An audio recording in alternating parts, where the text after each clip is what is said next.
High class, बात करते हैं इस लेक्चर में हम स्फेरिकल सरफेसेस की। भाई सीधी सी बात है, स्फेरिकल सरफेस है तो इसका आगे का पार्ट स्फेरिकल होगा। ये देखो, ऐसा या ऐसा, ठीक है, जिससे हम आगे जाके कनकेव या कन्वेक्स लेंस बनाएंगे। ये हमारी स्फेरिकल सरफेस है, इसको एक्सटेंड कर दिया हमने और ये नाम पड़ा आपका डेंसर मीडियम। इसके बाहर जो है वो है रेयर मीडियम। ठीक है, दोनों में डिफरेंस किस चीज़ का है? डेंसिटी का। इसको मीडियम 1 कह दिया, इसको मीडियम 2 कह दिया। यहाँ से एक लाइट आई और अंदर की तरफ बेंड हो गई, ठीक है, टुवर्ड्स द नॉर्मल। ये आपका नॉर्मल है जो सेंटर से पास हो रहा है, ठीक। अब इंसिडेंट रे जो एंगल बना रही है नॉर्मल के साथ वो है आई, और रिफ्रैक्टेड रे जो एंगल बना रही है नॉर्मल के साथ वो है आर, ठीक है। अब ज़रा ध्यान दो, एक तो ये चीज़ ध्यान देनी है, इंसिडेंट रे कहाँ है? रेयर मीडियम में। जब ये डेंसर में जाएगी तो ये टुवर्ड्स द नॉर्मल बेंड करेगी, नॉर्मल की तरफ झुक जाएगी, ठीक है। और अगर ये नॉर्मल की तरफ बेंड करेगी तो आई एंगल बड़ा होगा आर एंगल से। ये बातें हम रिफ्रैक्शन में कर चुके हैं, ठीक। इस पॉइंट को मैंने नाम दिया ऑब्जेक्ट यानी कि ओ, इस पॉइंट को मैंने नाम दिया इमेज यानी कि आई, और ये है आपका सेंटर, ठीक है। अच्छा, ये आपको पता ही होगा, ये जो भी एक ये साइड ले लो या ये साइड ले लो या कोई सी भी आपके सेंटर से जाने वाली रेडियस टाइप, वो उस सरफेस से नॉर्मल होती है। अगर उस सरफेस पे मैं एक टेंजेंट ड्रॉ करूं तो रेडियस उसके साथ 90 डिग्री का एंगल बनाती है, ये पढ़ा होगा आपने मैथ में, तो वही नॉर्मल है, ठीक है। इसलिए आपका नॉर्मल सेंटर से पास कर रहा है, ठीक। अब और चीज़ें क्या ध्यान रखनी है?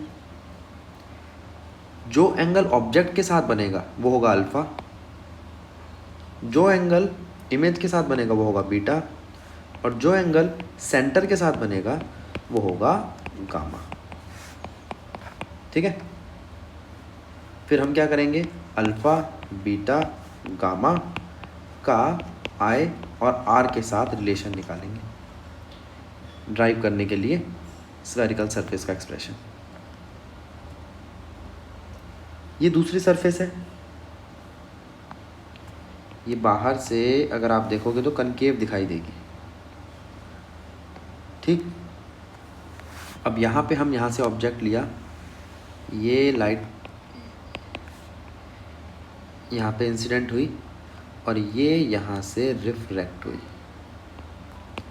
एंगल छोटा है, टुवर्ड्स द नॉर्मल झुक गया। नॉर्मल कहाँ है तुम्हारा? ये रहा, ठीक है, सी पे जा रहा है, दिखाई दे रहा है ना। और अगर मैं इस रिफ्लेक्टेड रे को पीछे एक्सटेंड करता हूँ, आगे तो कहीं मिल नहीं रही है, प्रिंसिपल एक्सिस पे मिलाने के लिए मैं इसको पीछे लेकर आता हूँ तो ये मुझे आई पे मिलती है, ठीक। यहाँ क्या क्या चीज़ें हमें दिखाई दी? ऑब्जेक्ट दिख गया, इमेज दिख गई, सेंटर दिख गया, ठीक। एंगल देखो, ऑब्जेक्ट के साथ फिर वही अल्फ़ा, इमेज के साथ वही बीटा और सेंटर के साथ गामा। ये रेयर मीडियम, ये डेंसर। अगर मैं मीडियम स्विच कर दूं, यानी कि ऑब्जेक्ट को रेयर मीडियम में रखा था मैंने अब तक, अब मैं ऑब्जेक्ट को रखूं डेंसर मीडियम में, ये देखो,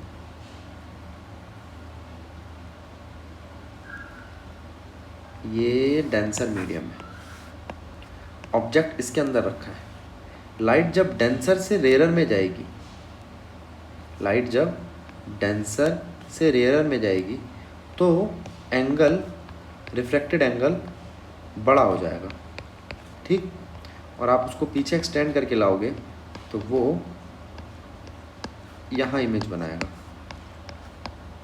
ठीक है। ये नॉर्मल है,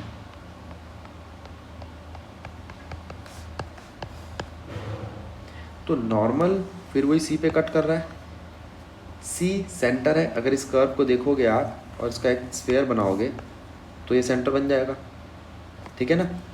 देखो चारों केस में देख लो, इस वाले केस में सेंटर इधर आ रहा है, इस वाले केस में सेंटर इधर, इस वाले केस में सेंटर इधर आएगा और इस वाले केस में सेंटर इधर। तो सेंटर की तो टेंशन लेनी नहीं है। अच्छा, उसके बाद फिर वही ऑब्जेक्ट और इमेज, ये ऑब्जेक्ट ये इमेज पीछे एक्सटेंड करा तो मिली प्रिंसिपल एक्सिस पे, ये सेंटर। ठीक, ये एंगल आई और ये एंगल आर।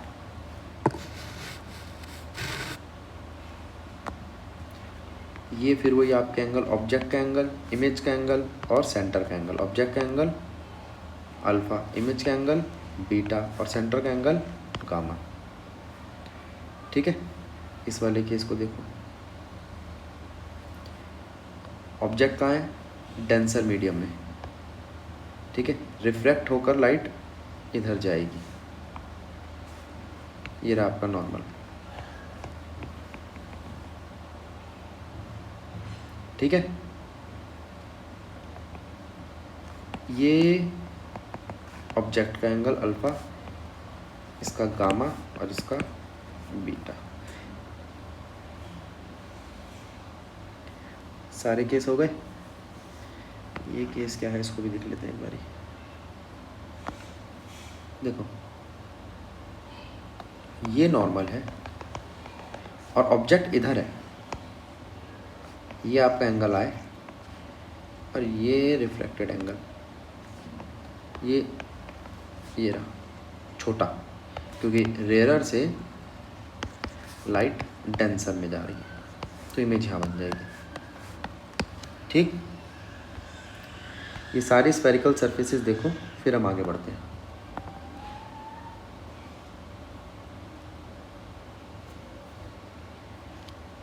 चलो, अब यहाँ हम रिलेशन निकाल रहे हैं किसके बीच में? रिफ्रैक्टिव इंडेक्स रेयर मीडियम का, रिफ्रैक्टिव इंडेक्स डेंसर मीडियम का, इमेज डिस्टेंस, ऑब्जेक्ट डिस्टेंस और रेडियस ऑफ स्फेरिकल सरफेस। ये रहा आपका स्फेरिकल सरफेस। यहाँ पे ऑब्जेक्ट हमने बाहर रख रखा है, लाइट अंदर एंटर करी, टुवर्ड्स द नॉर्मल बेंड कर गई। ये वाली बात समझा चुका हूँ। ठीक है, पूरी फिगर हम पहले समझ चुके हैं ना इसकी। अब मैं आपसे कह रहा हूँ, ये रे एंगल अल्फ़ा, ये मैं बता चुका हूँ आपको, ये गामा और ये बीटा। अब मैं आपसे कहता हूँ कि आई का रिलेशन और आर का रिलेशन अल्फ़ा, गामा और बीटा की फॉर्म में निकालो। ठीक है, ज़रा ध्यान दो, ये एक ट्रायंगल देखो,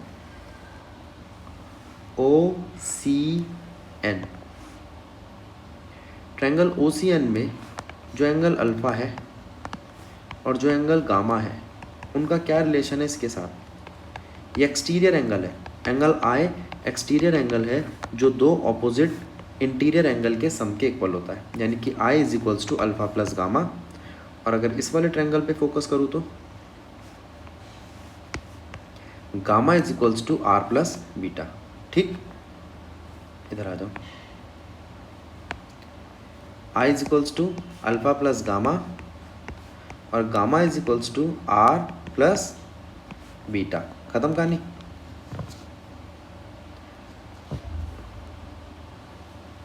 ये देखो, ये बोल दिया, याद रखना है, ये अल्फ़ा, बीटा और गामा हमेशा ऑब्जेक्ट के एंगल, इमेज के एंगल और सेंटर पे या नॉर्मल पे एंगल बनती है। ठीक है, ये है आपका ऑब्जेक्ट डिस्टेंस, ये है रेडियस और ये है इमेज डिस्टेंस। ठीक है, स्फेरिकल सरफेस में आपका फोकस नहीं होता, जब दो स्फेरिकल सरफेसेस मिलाएंगे और लेंस बनाएंगे तो फोकस बनेंगे। आ जाओ, अब वो कहता है इस इक्वेशन में आपको आई मिल गया और अगर इसको सॉल्व करोगे तो आर मिल गया, गामा माइनस बीटा। और आई और आर आपके कहाँ पे अप्लाई होते हैं? स्नेल्स लॉ में। स्नेल्स लॉ में mu equals to sine i by sine r का फॉर्मूला होता है, देखो। और पॉइंट ऑब्जेक्ट, अगर हम पॉइंट ऑब्जेक्ट लें या कोई छोटा ऑब्जेक्ट लें तो उसमें एंगल भी छोटा होता है, इसलिए साइन आई आई के और साइन आर के इक्विवेलेंट ले लेते हैं, ठीक है। तो mu two 1 is equals to sine i by sine r. अब साइन आई को मैंने ले लिया आई और साइन आर को ले लिया मैंने आर, ठीक है। अब आप ये कह सकते हो mu two 1 is equals to mu two divided by mu 1, और इसको आप आई और आर के इक्वल भी ले सकते हो यहाँ से।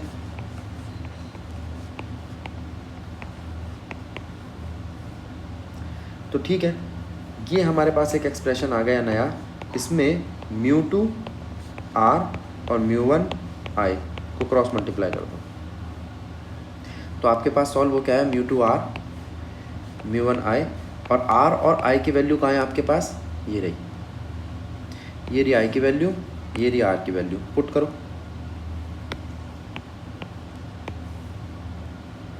ठीक।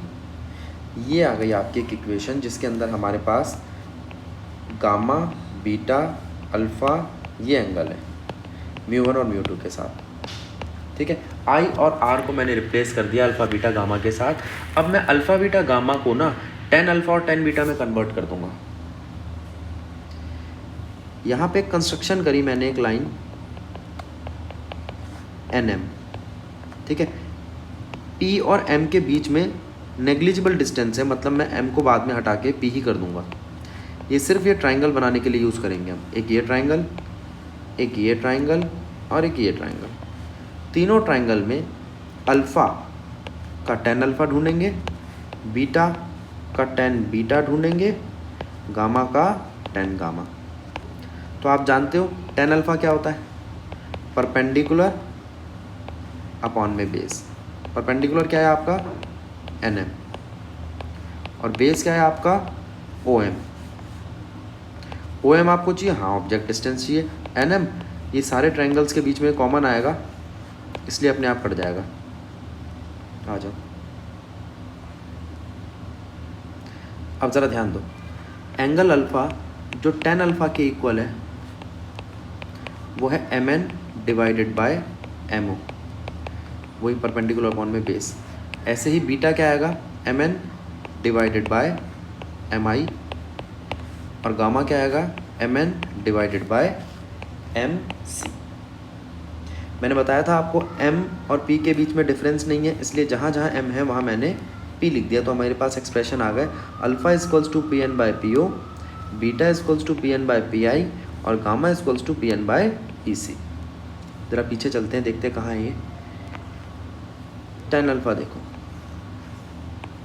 MN by PO, tan gamma देखो, MN बाय PC या MC, और tan beta MN by MI, ठीक, यही लिखा है ना। अब इन तीनों को अल्फ़ा, बीटा और गामा की जगह पर इक्वेशन 1 में पुट कर दो। तो इक्वेशन 1 थी आपकी mu 2 gamma minus beta mu 1 alpha plus gamma. Value put करी, PN by PC, PN by PI, PN by PO, PN by PC। सबका PN कट गया, बचा क्या, 1/PC minus 1/PI, 1/PO plus 1/PC, ठीक। PO, PC और PI की value क्या है, साइन कन्वेंशन अप्लाई कर दो। PC है पॉजिटिव R, क्यों, कर्व के इधर आ रहा है ये R। ये ऑप्टिकल सेंटर, ये इंसिडेंट रे, जो इंसिडेंट रे की डायरेक्शन में कैलकुलेशन होती है वो पॉजिटिव होती है, ठीक है। O उधर आ रहा है, ऑब्जेक्ट इधर आ रहा है, तो PO क्या आया, -U, ये नेगेटिव ये पॉजिटिव, और जो इमेज आ रही है वो भी पॉजिटिव, इंसिडेंट रे की डायरेक्शन में ही है। क्लियर, साइन कन्वेंशन अप्लाई कर दी, वैल्यू रख दी, काटा पीटी करी, सॉल्व किया, तो आपके पास एक्सप्रेशन क्या आया, μ1 by u minus μ2 by b is equals to μ1 minus μ2 divided by r। ठीक है, ये एक सरफेस सॉल्व हो गई। ऐसे ही दूसरी सरफेस सॉल्व हो सकती है जिसमें ऑब्जेक्ट अंदर था, बस सब कुछ सेम रहेगा, सारी कन्वेंशन सेम रहेगी, अल्फ़ा बीटा गामा सेम रहेंगे, tan alpha tan beta tan gamma ही निकालना है, आई और आर को रिप्लेस करना है अल्फ़ा बीटा गामा के साथ, बस चेंज होगी फिगर, और वो पांचों फिगर मैंने आपको इस पेज पे दे दिए। एक बार ये वाला पेज देख लो वीडियो पॉज करके, एक बार ये पेज देख लो,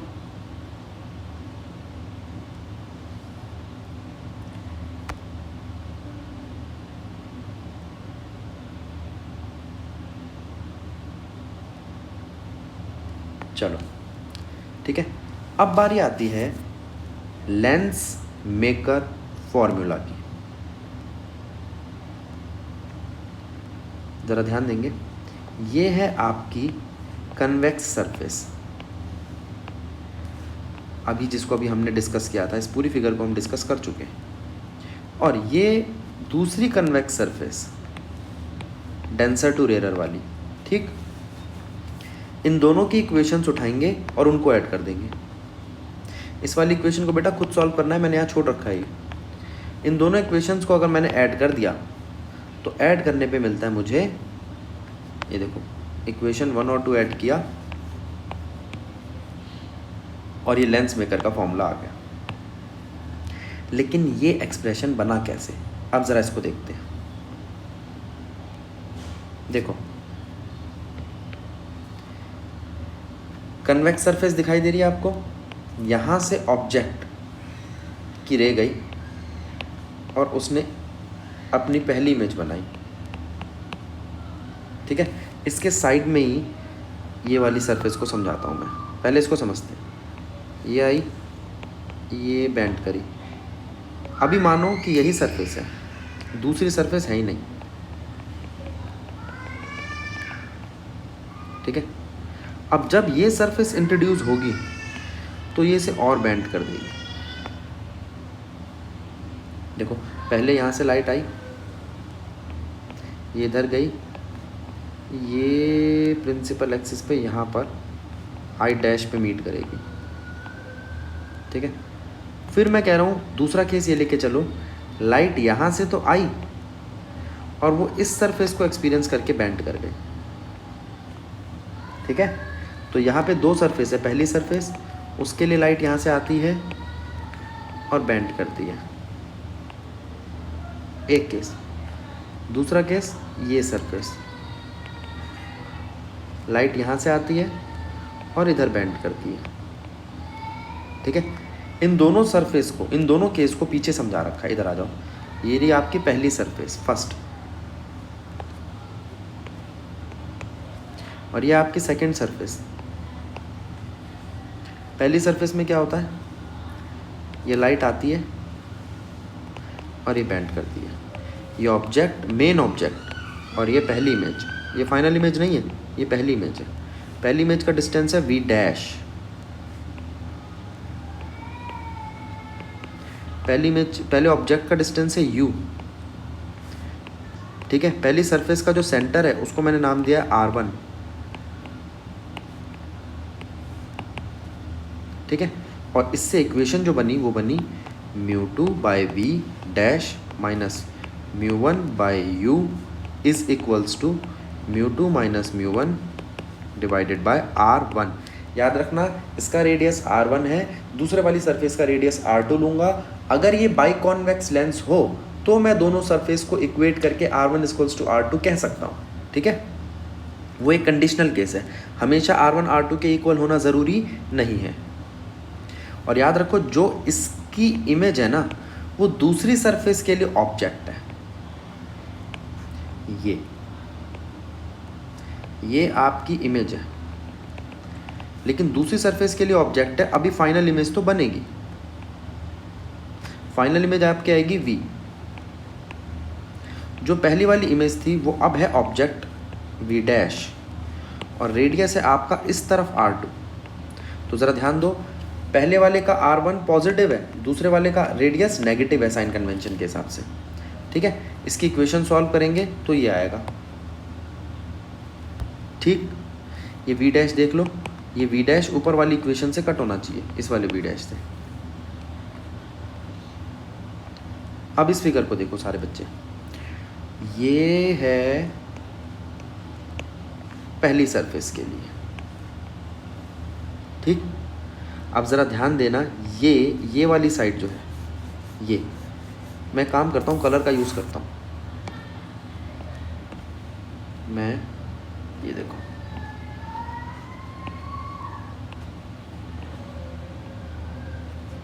ध्यान देंगे, ये आपकी ऑब्जेक्ट से आती हुई इंसिडेंट रे, ये पहली सरफेस से रिफ्लेक्ट होके इमेज पे पहुंची, पहली सरफेस से। अभी दूसरी सरफेस का रोल ही नहीं आया। ये ग्रीन कलर का जो मैं केस ले रहा हूँ, ये सिर्फ पहली सरफेस के लिए। अब दूसरी सरफेस का केस लाता हूँ मैं, इसके लिए वाइट कलर ले रहा हूँ। ये दूसरी सरफेस, ये जो ग्रीन कलर की ये रे है ना, इसी के ही पैरेलल रे बना रहा हूँ, यानी कि दोनों सेम रे हैं, और इसने इसको और कन्वर्ज कर दिया। तो ये दो रे नहीं है, ये एक ही रे है, बस आपको समझाने के लिए मैंने दो लिखी है, ये वाइट वाली और ये ग्रीन वाली। तो ये ग्रीन वाली क्या थी? इमेज, फर्स्ट की इमेज, फर्स्ट सरफेस की इमेज, ठीक है। और ये सेकंड सरफेस का ऑब्जेक्ट है, सेकंड सरफेस के लिए ये ऑब्जेक्ट का काम करेगी, का काम करेगी, क्लियर, ठीक है। और ये आपकी फाइनल इमेज बनकर आएगी V, ये आपका इनिशियल ऑब्जेक्ट था U। और ये जो V डैश है ना, ये बनता नहीं है असलियत में, ये हमने इसलिए बनाया है जिससे आपको दोनों सरफेस अलग अलग समझ आ जाए, ठीक। ये हटा रहा हूँ मैं। चलो, इक्वेशंस तो ऐड करनी आपको आती है। आपके पास रिलेशन क्या आया? हमारे पास रिलेशन आया 1/f, जो डिपेंड करता है μ/1 पे, r1 और रेडियस r2 पे, ठीक। ध्यान क्या रखना है आपको? रिफ्रैक्टिव इंडेक्स का, ठीक है। तो यहाँ पे आपका lens maker formula complete. Next lecture में हम बात करेंगे